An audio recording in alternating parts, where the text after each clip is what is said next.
Radha Vallabh Shri Harivansh everyone. अगर हमें हमारी प्यारी सेल के अंदर, ये हमारा जो प्यारा सा सेल है, इसके अंदर कोई भी प्रोसेस होता है उसको समझना है, तो उसके लिए हमें लॉज पता होनी चाहिए। किसके लॉज? लॉज फिजिक्स के, केमिस्ट्री के लॉज। ये सारे लॉज हमें मदद करेंगे एक सेल के अंदर होने वाली बायोलॉजिकल प्रोसेसेस को समझने में। तो हम आज से स्टार्ट करेंगे हमारा फर्स्ट टॉपिक, जिसका नाम है वाटर। तो वाटर की बात करें तो वाटर बहुत इंपॉर्टेंट होता है हमारे प्यारे सेल के लिए। वाटर जो होता है, वाटर मेक्स अप अबाउट 70% और more of the total weight of the cell. अगर हम सेल के टोटल वेट की बात करें तो वाटर जो होता है वो 70% तक होता है। मतलब इतना ज्यादा वाटर प्रेजेंट होता है एक छोटे सी सेल के अंदर। Most substances inside cells remain dissolve in water. अब इस सेल के अंदर जितने भी सब्सटेंसेस हैं वो डिसॉल्व रहते हैं। किसमें डिसॉल्व रहते हैं? वाटर के अंदर। Water acts as a medium where biological reactions occur। तो वाटर हमारे एक सेल के अंदर बहुत सारी बायोलॉजिकल रिएक्शंस होती हैं। इन रिएक्शंस के लिए कोई ना कोई मीडियम होना चाहिए। तो वो मीडियम क्या होता है? वाटर होता है। वाटर कलरलेस होता है, ओडरलेस होता है, टेस्टलेस होता है। वाटर का ना ही तो कोई कलर होता है, ना ही वाटर की कोई स्मेल होती है, और ना ही वाटर का कोई टेस्ट होता है। Water is essential for life. Water हमारी लाइफ के लिए बहुत जरूरी है। वाटर हमारे सेल के लिए बहुत जरूरी है। अगर हम स्ट्रक्चर देखें एक वाटर मॉलिक्यूल का, तो वाटर मॉलिक्यूल के अंदर 2 हाइड्रोजन एटम्स प्रेजेंट होते हैं। 2 हाइड्रोजन एटम्स होते हैं और 1 ऑक्सीजन एटम प्रेजेंट होता है। वाटर का फॉर्मूला H2O होता है। 2 H होते हैं और एक O होता है। वाटर का फॉर्मूला H2O होता है। अगर मॉलिक्यूलर मास की बात की जाए तो वाटर का मॉलिक्यूलर मास 18 डेल्टन होता है। 18 डेल्टन।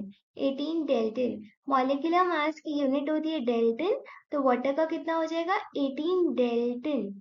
अब अगर हम बॉन्ड एंगल की बात करें तो अगर हम देखें तो वाटर में 2 बॉन्ड्स देखने को मिल रहे हैं। एक तो ये वाला OH बॉन्ड, ये वाला OH बॉन्ड, और एक ये वाला OH बॉन्ड। तो इन बॉन्ड के बीच में क्या एंगल है, कितना एंगल होता है? तो इस एंगल की वैल्यू होती है 104.5 डिग्री। 104.5 डिग्री इस एंगल की वैल्यू होती है। अब अगर हम ये एंगल देखें तो ये नॉर्मल टेट्राहीड्रल एंगल जो कि 109 डिग्री होता है। जो नॉर्मल टेट्राहीड्रल एंगल होता है ना, उसकी वैल्यू 109 डिग्री होती है। उससे ये कम है, उससे ये वाटर के एंगल की वैल्यू कम होती है। अब अगर हम बात करें, अगर वाटर की एंगल की वैल्यू 180 डिग्री होती, इसका मतलब वाटर लीनियर होता। पर अभी वाटर के एंगल की वैल्यू क्या होती है? 104.5 डिग्री। 104.5 डिग्री है, इसका मतलब कि वाटर का शेप कैसा हो जाएगा? बेंट। वाटर का शेप कैसा होता है? बेंट शेप होता है। अगर 180 डिग्री वैल्यू होती तो वाटर लीनियर होता, पर अभी वो लीनियर नहीं है। उसकी वैल्यू 104.5 डिग्री है। इसका मतलब वाटर का बेंट शेप होता है। अब अगर हम देखें तो यहाँ पे हमें बॉन्ड्स देखने को मिल रहे हैं। ये वाला OH बॉन्ड और ये वाला OH बॉन्ड। यहाँ पे जो ये ऑक्सीजन होता है ना, ये ज्यादा इलेक्ट्रोनेगेटिव होता है। इसका क्या मतलब होता है? जो ऑक्सीजन है वो ज्यादा इलेक्ट्रोनेगेटिव है। इसका मतलब कि ये दोनों बॉन्ड्स यहाँ पे बन रहे हैं, यहाँ पे बॉन्ड बन रहे हैं। तो बॉन्ड बनते कैसे हैं? इलेक्ट्रॉन शेयर करके। ये दोनों इलेक्ट्रॉन शेयर कर रहे हैं, ये दोनों इलेक्ट्रॉन शेयर कर रहे हैं। तो इलेक्ट्रॉन शेयर करने की वजह से बॉन्ड का निर्माण हो गया। अब यहाँ पे जो ऑक्सीजन होता है वो ज्यादा इलेक्ट्रोनेगेटिव होता है। तो ज्यादा इलेक्ट्रोनेगेटिव होगा तो ये इलेक्ट्रॉन्स को अपनी तरफ अट्रैक्ट करेगा। यहाँ के इलेक्ट्रॉन्स को अपनी तरफ ज्यादा अट्रैक्ट करेगा। तो अब ये अट्रैक्ट कर रहे हैं इलेक्ट्रॉन्स को, तो इलेक्ट्रॉन्स ऑक्सीजन के पास चले जाएंगे ज्यादा पास। यहाँ से भी इलेक्ट्रॉन्स ऑक्सीजन के पास ज्यादा चले जाएंगे। तो इस वजह से ऑक्सीजन के ऊपर पार्शियल नेगेटिव चार्ज आ जाता है, क्योंकि ऑक्सीजन ज्यादा इलेक्ट्रोनेगेटिव है। ज्यादा इलेक्ट्रोनेगेटिव है, इसका मतलब कि इलेक्ट्रॉन्स को अपनी तरफ अट्रैक्ट करेगा। इस वजह से इसके पास में पार्शियल नेगेटिव चार्ज आ जाता है। वहीं हाइड्रोजन अट्रैक्ट कर नहीं पाते हैं, इस वजह से इनके ऊपर पार्शियल पॉजिटिव चार्ज आ जाता है। Partial positive charge. अब अगर हम देखें तो वाटर को एक पोलर मॉलिक्यूल कहा जाता है। क्या कहा जाता है? Polar molecule. ऐसे मॉलिक्यूल्स जिनमें चार्ज अनइवन डिस्ट्रीब्यूट होता है। इसका मतलब कि इक्वल शेयरिंग नहीं कर रहे हैं। इलेक्ट्रॉन ज्यादा ऑक्सीजन की तरफ है क्योंकि ऑक्सीजन ज्यादा इलेक्ट्रोनेगेटिव है। तो ऐसे मॉलिक्यूल्स जिनमें अनइक्वल शेयरिंग हो रही है, अनइवन डिस्ट्रीब्यूशन हो रहा है, ऐसे मॉलिक्यूल्स को पोलर मॉलिक्यूल कहा जाता है। इसका मतलब कि वाटर एक पोलर मॉलिक्यूल होता है। ऑक्सीजन जो होता है वो नेगेटिव, पार्शियल नेगेटिव चार्ज होता है। हाइड्रोजन के ऊपर पार्शियल पॉजिटिव चार्ज होते हैं। तो यहाँ पे चार्जेस का सेपरेशन देखने को मिल रहा है। यहाँ पे नेगेटिव चार्ज, यहाँ पे पॉजिटिव चार्ज। तो ऐसे मॉलिक्यूल्स पोलर मॉलिक्यूल कहलाते हैं। क्या कहलाते हैं? Polar molecule.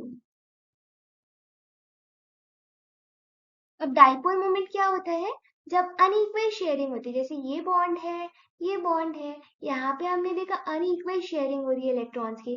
जब भी इलेक्ट्रॉन्स की अनइक्वल शेयरिंग होती है तो एक चीज का निर्माण होता है और उस चीज को कहते हैं डाइपोल मोमेंट। क्या कहते हैं? Dipole moment. कब बनता है ये? जब अनइक्वल शेयरिंग ऑफ इलेक्ट्रॉन्स देखने को मिलती है। अनइक्वल शेयरिंग क्यों हो रही है? क्योंकि एक एटम जो है वो ज्यादा इलेक्ट्रोनेगेटिव है, इलेक्ट्रॉन्स को ज्यादा अपनी तरफ अट्रैक्ट कर रहा है। इस वजह से डाइपोल मोमेंट का क्रिएशन हो जाता है। तो यहाँ पे भी डाइपोल मोमेंट का क्रिएशन हो जाएगा, यहाँ पे भी डाइपोल मोमेंट। अब डाइपोल मोमेंट जो होता है वो मेजर करता है कि मॉलिक्यूल कितना पोलर होगा। अगर डाइपोल मोमेंट होगा इसका मतलब मॉलिक्यूल भी पोलर होगा।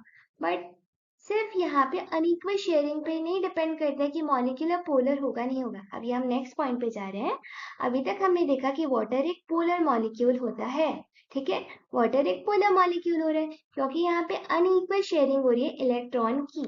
अब नेक्स्ट चीज आपको क्या देखनी है कि कोई मॉलिक्यूल पोलर होगा या नहीं होगा। इसमें अब एक नया चीज ऐड हो गई है और वो नई चीज क्या है कि मॉलिक्यूल का शेप कैसा है। मॉलिक्यूल का शेप कैसा है? अगर हम वाटर की शेप देखें तो वाटर का शेप बेंट होता है। यहाँ पे तो कोई प्रॉब्लम ही नहीं है, आराम से यहाँ पे ये पोलर मॉलिक्यूल कहलाएगा। पर अगर हम CO2 की बात करें, CO2 की बात करें तो ये CO2 का स्ट्रक्चर होता है। अब यहाँ पे ये वाला देखें तो ये वाला बॉन्ड और ये वाला बॉन्ड, यहाँ पे भी हमें है ना अनइक्वल शेयरिंग देखने को मिलती है इलेक्ट्रॉन्स की। यहाँ पे भी अनइक्वल शेयरिंग है, यहाँ पे भी अनइक्वल शेयरिंग है।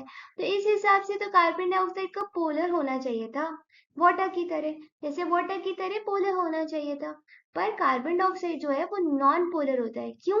क्योंकि कार्बन डाइऑक्साइड का शेप, यहाँ पे शेप आ गया है। कार्बन डाइऑक्साइड का जो शेप होता है वो लीनियर होता है। लीनियर होता है, यहाँ पे जो डाइपोल मोमेंट होगा और यहाँ पे जो डाइपोल मोमेंट होगा ये एक दूसरे को कैंसिल आउट कर देंगे, कैंसिल आउट कर देंगे। तो कोई डाइपोल मोमेंट बचेगा ही नहीं। इस वजह से CO2 को नॉन पोलर कहा जाता है, जबकि वाटर के अंदर बेंट शेप होता है। तो यहाँ पे जो डाइपोल मोमेंट है और यहाँ पे जो डाइपोल मोमेंट है, यहाँ पे जो अनइवन डिस्ट्रीब्यूशन हो रहा है और वाटर का शेप जो बैंड है, इस वजह से डाइपोल मोमेंट कैंसिल नहीं हो पाते। और इस वजह से जो वाटर होता है वो तो नॉन पोलर होता है और CO2 एक पोलर मॉलिक्यूल होता है।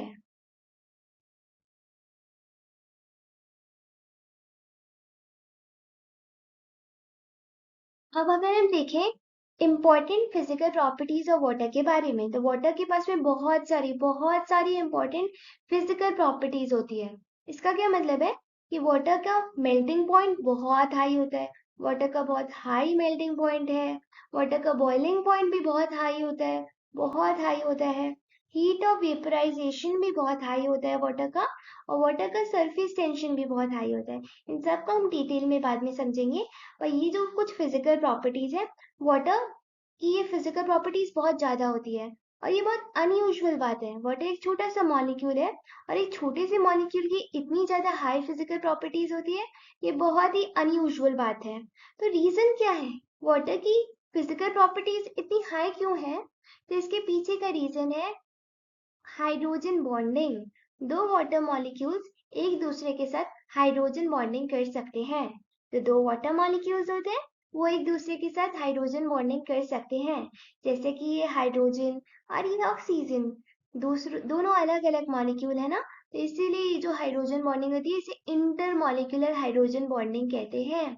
इंटर मॉलिक्यूलर हाइड्रोजन बॉन्डिंग देखने को मिलती है। और वाटर जो कैसे हाइड्रोजन बॉन्डिंग कर सकता है, इसी वजह से वाटर के पास बहुत सारी इंपॉर्टेंट फिजिकल प्रॉपर्टीज आ जाती है, बहुत सारी अलग अलग गुण आ जाते हैं वाटर के पास में।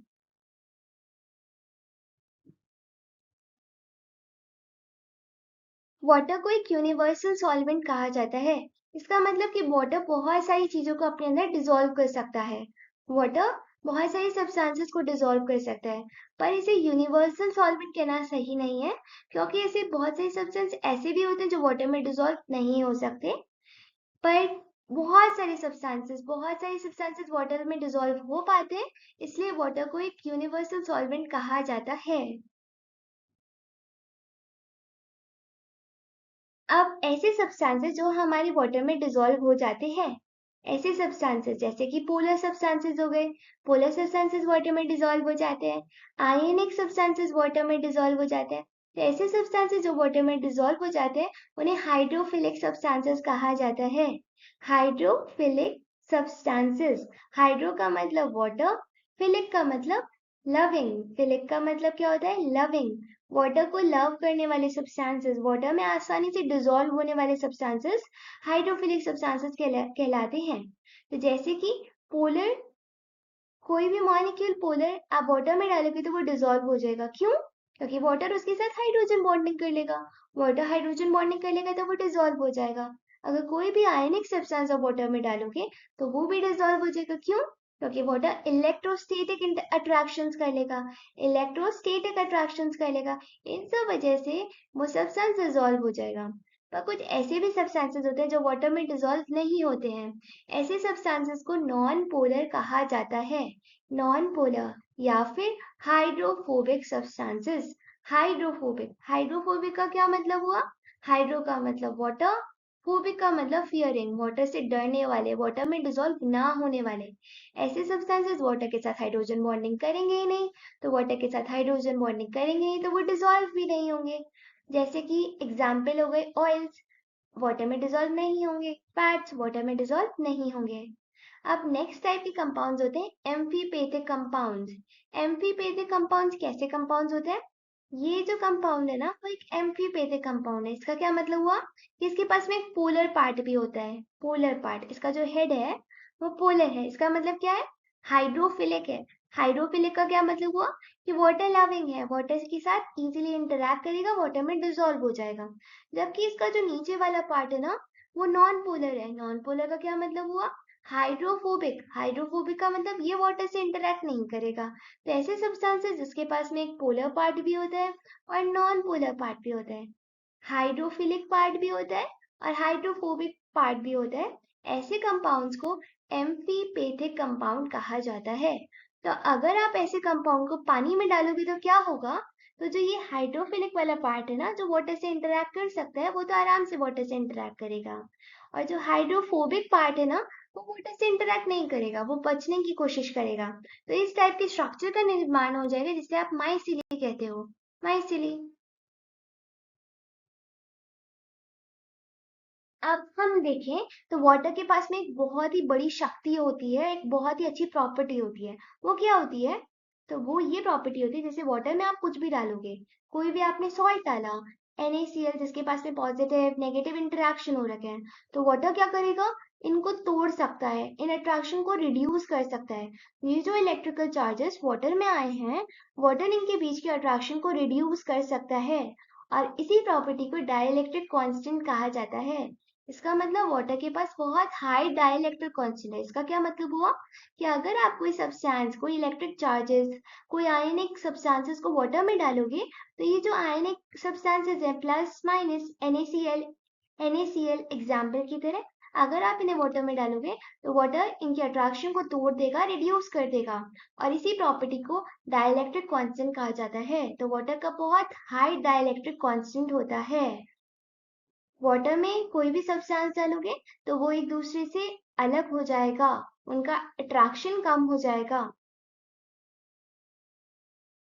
इसी वजह से सॉल्ट, अगर हम NaCl को वाटर में डालेंगे तो NaCl को वाटर में डालने के बाद NaCl डिसॉल्व हो जाएगा। क्यों?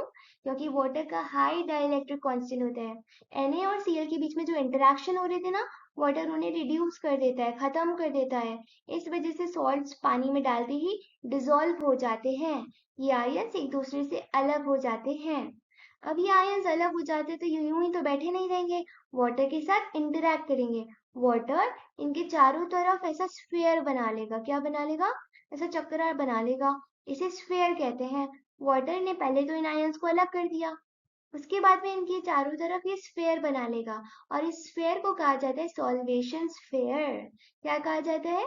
Solvation sphere. तो वाटर के अंदर जब भी आप कोई आयन डालोगे तो वाटर उन्हें अलग कर देगा और सॉल्वेशन स्फेयर का निर्माण कर देगा उनके चारों तरफ। और ये आयन क्या हो गए? अब वाटर में डिसॉल्व हो गए। वाट इनके चारों तरफ सॉल्वेशन स्फेयर बन गया। तो ऐसे आयंस को सॉल्वेटेड कहा जाता है। क्या कहा जाता है? सॉल्वेटेड। हमारे आयन सॉल्वेटेड हो गए पानी में डालने के बाद में। अब वाटर, हम स्पेसिफिकली अगर हम बात करें तो हम पानी की बात करें कि इनके चारों तरफ ये स्फेयर किसने बनाया है? वाटर ने बनाया है। तो आप इन आयंस को हाइड्रेटेड भी कह सकते हो कि ये आयंस क्या हो गए? सॉल्वेटेड हो गए। ये आयंस क्या हो गए? हाइड्रेटेड हो गए। तो पानी में आयंस को डालने के बाद में वो सॉल्वेटेड हो जाते हैं, वो हाइड्रेटेड हो जाते हैं, उनके चारों तरफ सॉल्वेशन स्फेयर बन जाता है। कौन बनाता है? वाटर बना देता है। क्यों बनाता है? क्योंकि वाटर के पास में हाई डाइलेक्ट्रिक कांस्टेंट होता है, जिस वजह से वो आयंस के बीच के अट्रैक्शन को तोड़ देता है, रिड्यूस कर देता है। और इस तरीके से सॉल्ट्स पानी में डालते ही, आयंस पानी में डालते ही डिसॉल्व हो जाते हैं। राधा वल्लभ श्री हरिवंश।